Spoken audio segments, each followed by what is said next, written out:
You know those artists whose music just echoes through generations?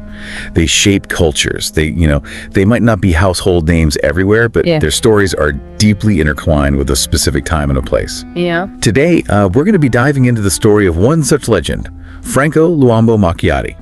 Okay. In the Democratic Republic of Congo, he's practically royalty, the king of Rhumba. The king of Rhumba. We're going to be taking a deep dive into a video excerpt from the Daateku channel about Franco's life and legacy. Get ready to time travel back to the 1940s Leopoldville, now Kinshasa. Okay. It was a musical melting pot, and we're going to follow Franco's journey. Right. From, a young boy picking up a borrowed guitar to becoming a musical icon whose songs touched on love, societal critiques, and even politics. So imagine 1940s Leopoldville. What was the music scene like back then?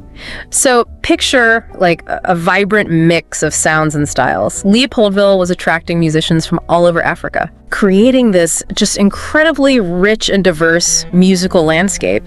And all of this fusion of influences had a huge impact on Franco, who was just a young boy when he arrived. It's fascinating how, such a vibrant scene can shape an artist. Yeah. And speaking of shaping, I came across this charming story about how Franco learned to play the guitar. No fancy music schools for him.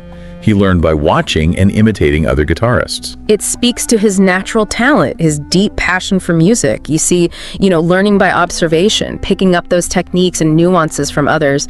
It's such a powerful tool, and it's not just limited to music, is it? Think about how much we learn in life just by watching and absorbing. That's so true. Yeah. And that drive to learn and create led him to form his own band at the incredibly young age of 18. That's right. He formed a band called OK Jazz, named after the bar where they played their first gigs. A bar giving birth to a musical legacy. I love it. Right. But here's where it gets interesting. They call themselves OK Jazz, but they specialized in Rhumba, a genre drawing from Cuban and Latin American rhythms.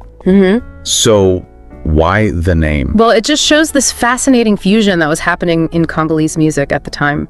Rhumba was already a blend of influences, and OK Jazz, they took it further. They mixed it with local styles to create something entirely new. It reminds us that true innovation often comes from blending existing elements in unexpected ways. It's like taking ingredients from different cuisines and creating a whole new dish. Exactly. And a key figure in shaping that unique sound was Simaro Masia Lutumba, a composer and musician who became a major force within OK Jazz. They incorporated elements of cha-cha-cha, creating a musical language that was both familiar and groundbreaking. Speaking of groundbreaking, all of this was happening against a backdrop of significant political change in the Congo. The assassination of the prime minister in the 1960s, the rise of Mobutu. Yeah, it was a turbulent